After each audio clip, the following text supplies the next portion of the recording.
நம்மளுடைய கெஸ்ட் வந்திருக்காங்க. அவங்க நல்லா காரசாரமான ஒரு குழம்பு தான் கொண்டு வந்திருக்காங்க. ஸோ என்ன பண்ண போறாங்க அப்படிங்கிறத பார்த்துடலாம். Let's welcome Mrs Vijayalakshmi. வணக்கம் மேடம். வணக்கம் மேடம். எப்படி இருக்கீங்க? நல்லா இருக்கு மேடம். ஓகே. இன்னைக்கு வந்து ஒரு காரசாரமான ஒரு குழம்போட தான் வந்திருக்கேன். நீங்க என்ன பண்ண போறீங்க? பீர்க்கங்காய் குழம்பு வைக்க போறோம். தோல் குழம்பு. அந்த தோலை யூஸ் பண்ணி தோல் குழம்பு. பீர்க்கங்காய் தோல் குழம்பு. ஆமா. சரி, ஃபர்ஸ்ட் அதுக்கு தேவையானதை பார்த்துடலாமா? பார்த்துடலாம். பீர்க்கங்காய் தோல் குழம்பு செய்யறதுக்கு தேவையான பொருள் என்னென்னு பார்த்துடலாம் வாங்க. பீர்க்கங்காய் தோல் குழம்பு செய்ய தேவையான பொருட்கள்: பீர்க்கங்காய் தோல் 1 கப், சின்ன வெங்காயம் 1 கப், தக்காளி விழுது 1/2 கப், குழம்பு மிளகாய் பொடி 3 டீஸ்பூன், பூண்டு 10 பல், இஞ்சி பூண்டு விழுது 1 டீஸ்பூன், கடலைப்பருப்பு 2 டீஸ்பூன், புளி கரைசல் 1 கப், வெந்தயம் 1 டீஸ்பூன், தாளிப்பு வடகம் 1 டீஸ்பூன், வரமிளகாய் 4, வெல்லம் 1 டீஸ்பூன், பச்சை மிளகாய் 4, கொத்தமல்லி சிறிதளவு, கடுகு 1 டீஸ்பூன், சீரகம் 1 டீஸ்பூன், மஞ்சள் பொடி 1/2 டீஸ்பூன், கறிவேப்பிலை சிறிதளவு, பெருங்காயம் சிறிய துண்டு, உப்பு தேவையான அளவு, நல்லெண்ணெய் தேவையான அளவு. பீர்க்கங்காய் தோல் குழம்பு செய்யறதுக்கு தேவையான பொருள் என்னென்னு பார்த்தாச்சு. இப்போ எப்படி பண்ண போறோங்கிறத பார்த்துடலாம் நம்ம. ஸோ நம்ம வந்து ஃபர்ஸ்ட் இப்போ என்ன பண்ண போறோம்? இதெல்லாம் வறுத்துக்கலாம் மேடம். கடலைப்பருப்பு. நீங்க அப்படியே உங்களை பத்தி சொல்லுங்களேன், நீங்க என்ன பண்றீங்கன்ட்டு. நான் ஹவுஸ் ஒய்ஃபாக தான் மேடம் இருக்கேன். வீட்டில் குக்கிங் ஷோலாம் நல்லா இன்ட்ரெஸ்டாக பார்ப்பேன். எல்லாமே செஞ்சு வீட்டில் கொடுப்பேன். உடனே வாங்கிட்டு வந்து கொடுப்பாரு எங்கள் வீட்டில், செய்ய எல்லாமேன்ட்டு செஞ்சு கொடுப்பேன். நல்லா இருக்குன்னு தான் சொல்லுவாங்க எல்லாரும். Okay okay. சரி, இப்போ ஃபர்ஸ்ட் என்ன பண்ண போறோம்? இதெல்லாம் வறுத்துக்கலாம். ஓகே. வெறுமையா இல்லை நல்லெண்ணெய் விடணுமா? இல்லை, சும்மா வறுத்துட்டு ட்ரையாக வறுத்துக்கலாம். ட்ரையாக வறுத்துக்கலாம். கடலைப்பருப்பு, பெருங்காயம், இது பச்சை மிளகா, வர மிளகா. ஓகே. சீரகம், சீரகம் கொஞ்சம் தாளிக்க போட்டுக்கலாம். இதுவும் போட்டுக்கலாம். பூண்டு மீதி பூண்டு வந்து தாளிக்க போட்டுக்கலாம். ஓகே, அவ்வளோதான். இதெல்லாம் தாளிக்க தான். கொஞ்சம் வெந்தயம் கூட போட்டு, வெந்தயம், கறிவேப்பிலை கொஞ்சம் போட்டுக்கலாம். அதனால இந்த வறுத்து எடுத்துட்டு பொடி பண்ணிக்கலாம். இதை வதக்கிக்கணும். அது வந்து கொஞ்சம் எண்ணெய் விட்டு வதக்க போறோமா? வதக்கிக்கலாம். ஓகே. இது லைட்டா கலர் மாறணுமா? கொஞ்சம் செவந்தா போதும். அப்பதான் உங்களுக்கு வாசனை வரும் நல்லா. ஆமா. நீங்க எப்பயிலேருந்து சமைக்க ஆரம்பிச்சீங்க? நானும் அம்மா இறந்ததுலேருந்து தான் செய்ய கற்றுக்கிட்டேன் வீட்டில். இதெல்லாம் ஆம்பளை பிள்ளைங்க வீட்டில். அண்ணாலாம் ஃபர்ஸ்ட் என்ன சமைச்சிங்க? சாம்பார் தான் வச்சேன். சாம்பார். அப்பா இருந்தார், நல்லாதாம்மா இருக்கு அப்படின்னு. Okay okay. சரி, நீங்களாவே கற்றுக்கிட்டது தான் இல்லையா? இப்போ நம்ம வந்து கடலைப்பருப்பு, வெந்தயம், பூண்டு, காஞ்ச மிளகா, கறிவேப்பிலை, பச்சை மிளகா. ஓகே. இதெல்லாம் வறுத்தாச்சா? இப்போ என்ன பண்ண போகிறோம்? இதில் வச்சு போட்டுடலாமா?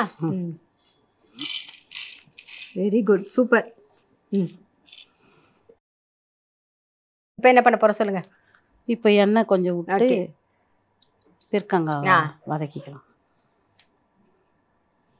பீர்க்கங்காய் தோல், தோல் அதை மட்டும் எடுத்துக்கிறோம். எல்லாரும் இந்த பீர்க்கங்காய் தோல்ல தொகையல் செய்வாங்க. குழம்பு ஃப்ரெண்டு தான் சொல்லி கொடுத்தாங்க. அவங்க மாமியார் டிஸ்ட் ஆகுது, நீங்கள் இது செய்யுங்க. அந்த பீர்க்கங்காய் தோல் குழம்பு வந்து உங்க ஃப்ரெண்ட் கிட்ட இருந்து கத்துக்கிட்டது. அது அவங்களோட மாமியாருடைய ஸ்பெஷல். ஆமா, அவங்க சொன்னாங்க இது செய்யுங்க. Okay okay, super. இப்படி எல்லாமே நம்ம கத்துன்னு தானே சமைக்கிறோம் எல்லாருமே. எல்லாரும் சொல்றது தானே எப்படி நல்லா இருக்கு. இது ஒன்று கொடுத்தா, ஒரு டிஷ் செஞ்சு எடுத்து கொடுத்தா இது நல்லா இருக்கு அப்படின்னு ஒருத்தர் சொல்றப்பதான் நம்மளுக்கு ஒரு ஆர்வம் வரும். Correct correct. சமையல் பண்றதுலயே. ஆமா ஆமா. இது கொஞ்சம் நல்லா சுருளை வதங்கணுமா?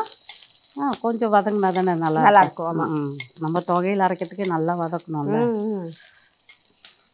அப்போ தான் அந்த பச்சை வாசனை போகும். ஆமாம். நீங்கள் இந்த மாதிரி குழம்பு வெரைட்டிஸ்லாம் பண்ணுற மாதிரி நிறைய ஸ்நாக்ஸ் வெரைட்டிஸ்லாம் நிறையா பண்ணுவீங்களா? டக்கு டக்குன்னு பண்ணிடுவீங்க. ஓட்டை வடை கூட பண்ணுவேன். கேழ்வரகு கம்புல அதில் பண்ணுவேன். திட்டி போட்டு ஓட்டை வடை பண்ணுவேன். அது என்ன மாதிரி? ஓட்டை வடை நம்ம சாதா அரிசி ஓட்டை வடை செய்கிறோம் இல்லைங்களா, கம்புல ஓட்டை வடை செய்வோம். காரம் போட்டா? காரம் போட்டும் செய்யலாம். நான் திட்டி போட்டு செய்வேன்.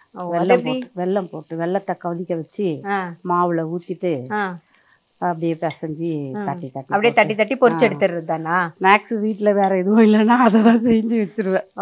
அது உடம்புக்கும் நல்லது இல்லைங்களா, நம்ம வெளியில வாங்கி சாப்பிட்றதோட.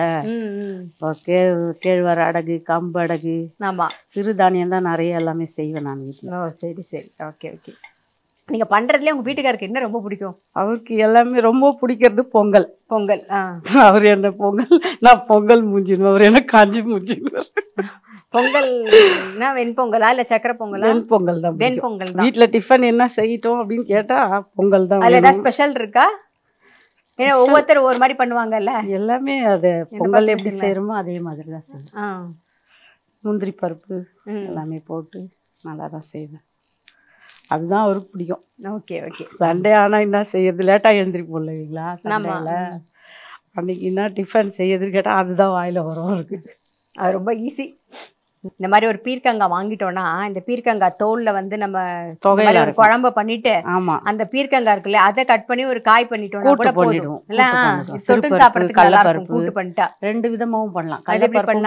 கடலைப்பருப்பு சிறுபருப்பு தனித்தனியா போட்டு ஒரு நாளைக்கு இது ஒண்ணு அது ஒண்ணு கூட செய்யலாம். கூட்டு பண்றது வந்து அரைஞ்சி போட்டு வெங்காயம் தக்காளி இஞ்சி பூண்டு எல்லாம் பேஸ்ட் எல்லாம் போட்டுட்டு வெங்காயம் அரைஞ்சி போட்டு இது கடலைப்பருப்பெல்லாம் வெந்துருச்சுன்னா இந்த பீர்க்கங்காயை போட்டு இறக்கிட்டு தாளிச்சு கொட்டிட்டு இறக்கி சாப்பிடலாம். தேங்காய் கூட திருவி வேணும்னா கொட்டிக்கலாம், டேஸ்ட்டாக இருக்கும். சாப்பாட்டுக்கு பிசைஞ்சு சாப்பிடலாம்.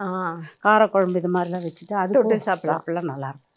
அதான் ஒரு காய் வாங்கினா போதும், நம்ம ஒரே சமையல் முடிச்சு விட்டுடலாம். ஆமாம், குழம்பு கூட்டும் பண்ணி வேலையை முடிச்சிடலாம். இன்னும் வதங்கணுமா? அவனுக்கு கொஞ்சம் இருக்கட்டும். ஓகே. இப்போ தான் வதங்கி இருக்கு பாருங்க, அது எவ்வளோ இருந்தது. ஆமாம், வதங்க தான் வதங்கிருக்கு. இந்த வதக்கி அரைச்சிட்டோம், அப்புறம் வேலை ஒன்றும் இல்லை. இந்த சின்ன வெங்காயத்தை உரிச்சிக்கணும், பூண்டை உரிச்சிக்கணும், அது 2 தான். ஆமாம்.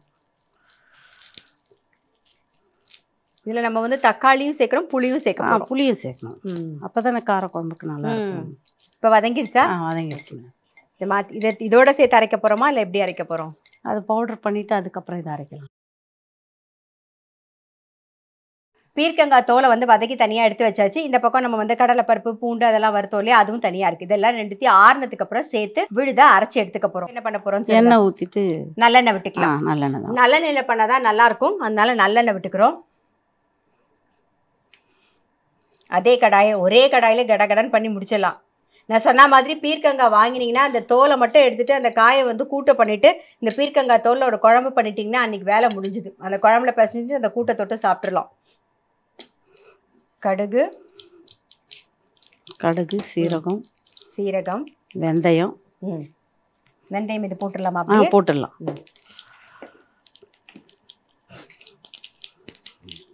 காஞ்ச மிளகா, பூண்டு, தாளிப்பு வடகம் சேர்க்குறோம். கலர் கறிவேப்பிலை போடுறோம். சிறுவை வச்சுக்கணும், தீஞ்சிருக்கோம். சிறுவை கறிவேப்பிலை போடுறோம். கருவேப்பிலை, வெங்காயம்,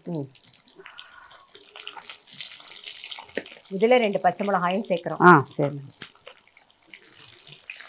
இப்போ இஞ்சி பூண்டு விழுது போட்டுட்டுங்களா? ஓகே. நம்ம பூண்டும் சேர்க்குறோம், ஆனால் இஞ்சி பூண்டு விழுதும் போடணுமா? போடணும். போட்டால் கொஞ்சம் டேஸ்ட் நல்லாயிருக்கும். ஓகே. நல்ல பச்சை வாசனை போக வதங்கணும் இல்லையா? ஆமாம்.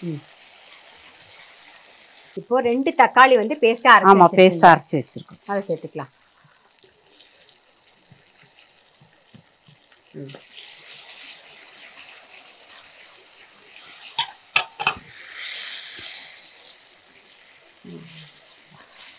நம்ம மஞ்சள் பொடி காரப்பொடிலாம் எப்போ சேர்க்க போகிறோம்? இப்போ தான் சேர்த்துடலாமா? புளி ஊற்ற போகிறோம்ல, அதோட சேர்ந்து தானே எல்லாமே. ஆமாம். மஞ்சள் பொடி, மிளகாப்பொடி, இது வந்து குழம்பு மிளகாய் பொடி. அதில் என்னென்னலாம் போட்டிருக்கீங்க? வெறும் தனியா தான். தனியா மிளகா, வெறும் வரமிளகா தனியா 2 தான். இப்போ இதில் எவ்வளோ ஸ்பூன் போடட்டும்? போடுங்க, ஒரு 4 ஸ்பூன் பாருங்க. காரத்துக்கு தகுந்த மாதிரி. ஓகேவா? போதுமா? உப்பு எப்போ சேர்க்க போகிறோம்? இப்போ சேர்த்துலாம். தேவையான கல்லுப்பு போட்டாச்சு. கல்லுப்பு போட்டால் உடம்புக்கும் நல்லது மேடம். தூள் உப்பு பண்ணுறதோட கல்லுப்பு அவ்வளோ நல்லது. ஓகே. இதில் புளி எவ்வளோ எடுத்திருக்கீங்க? புளி நல்லா ஒரு இவ்வளோ பெரிய நெல்லிக்காய் சைஸ் அளவுக்கு. ஓகே. ஊற்றுட்டோங்களா?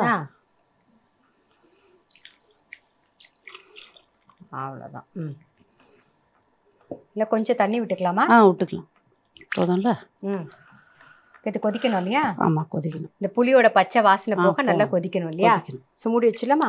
மூடி வச்சு. சரி, இது நல்லா கொதிக்கட்டும். அதுக்குள்ளே நம்ம வதக்கி வச்சதெல்லாம் வந்து நல்லா ஆறிடுத்து இதை அரைச்சி எடுத்துட்டு வந்துடலாம். இப்போ நல்லா கொதிச்சிருத்தா? கொதிச்சு பார்த்துடலாமா? பார்த்துடலாம், இறக்கிடலாம். பாருங்க, போட்டிடலாம், விழுது போட்டுடலாம். நல்ல எண்ணெய் பிரிஞ்சு நல்லா வாசனையாக நல்லா கொதிச்சிருச்சு. அதை கொட்டலாம். போட்டுடலாமா? போட்டுடலாம். கரண்டி கொடுங்க, கலக்கிக்கலாம். அரைச்ச விழுதையும் சேர்த்தாச்சு நாம. இது நல்லா கொதிச்சு எண்ணெய் பிரிஞ்சு வரும்போது ஒரு 2-3 நாளைக்கு வச்சுக்கலாம் இல்லையா? வச்சுக்கலாம், தாராளமாக வச்சுக்கலாம். காரக்குழம்புனாவே நம்ம 2 நாளைக்கு தான் வச்சுக்கலாம். வெறும் சாதா காரக்குழம்புனாவே 2 நாளைக்கு கிடக்கும். இது எல்லாம் விழுதெல்லாம் ஊற்றிருக்கோம்ல. ஆமாம், திக்காக இருக்கும், நல்லாயிருக்கும். இப்போ நல்லா கொதிச்செடுத்து இப்போ என்ன சேர்க்க போகிறோம்? நாம வெல்லம் கொஞ்சம் போட்டுட்டு கொத்தமல்லி போட்டு இறக்கி விட வேண்டியது. எந்த புளி சேர்க்கிற குழம்பு எதுவாக இருந்தாலும் வெல்லம் போட்டு அது டேஸ்ட் நல்லா பண்ணி கொடுக்கும், அவ்வளோதான்.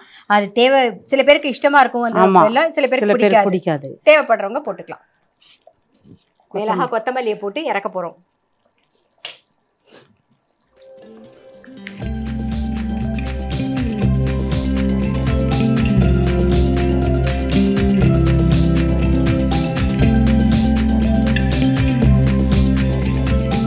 இந்த ஷோக்கு வந்து ரொம்ப சிம்பிளாக, அதாவது நல்லா காரசாரமாக, இந்த மழைக்கே சாப்பிட்றதுக்கு நல்லாயிருக்கும். நல்ல சுட சாதத்தில் நல்லா காரசாரமாக சாப்பிட்றதுக்கு ரொம்ப டேஸ்ட்டாக இருக்கும். ஒரு பீர்க்கங்காய் தோல் குழம்பு பண்ணி காமிச்சதுக்கு ரொம்ப ரொம்ப நன்றி. உங்களுக்கு வந்து டைமண்ட் ஹோம் அப்ளையன்சஸ் வழங்கும் ஒரு கிஃப்ட். தேங்க்ஸ். இந்த குழம்பு எல்லாரும் ட்ரை பண்ணி பாருங்கள். எல்லாருக்கும் நன்றி. ஜெயா டிவிக்கும் நன்றி மேடம். இன்னைக்கு எபிசோடில் நம்ம வந்து ஃபஸ்ட்டு சப்பாத்திக்கு தொட்டுக்கிற மாதிரி சிம்பிளாக ஒரு சப்ஜி ஒன்று பார்த்தோம். அடுத்தது நல்ல பீர்க்கங்காய் தோலை வச்சு காரசாரமான ஒரு குழம்பு. ரெண்டுமே கண்டிப்பாக ட்ரை பண்ணி பாருங்கள். ரொம்ப ரொம்ப டேஸ்ட்டாக இருக்கும். இது வரைக்கும் ட்ரை பண்ணி பார்க்கலன்னா டெஃபினட்டாக ட்ரை பண்ணி பாருங்கள். நான் அடுத்த எபிசோடில் சந்திக்கிறேன். அதுவரை உங்களிடம் இது விடைபெறுவது உங்கள் சித்ரா முரளி. நன்றி, வணக்கம். இது உங்கள் எல்லாருக்கும் பிடிச்ச ரசிக்க ருசிக்க.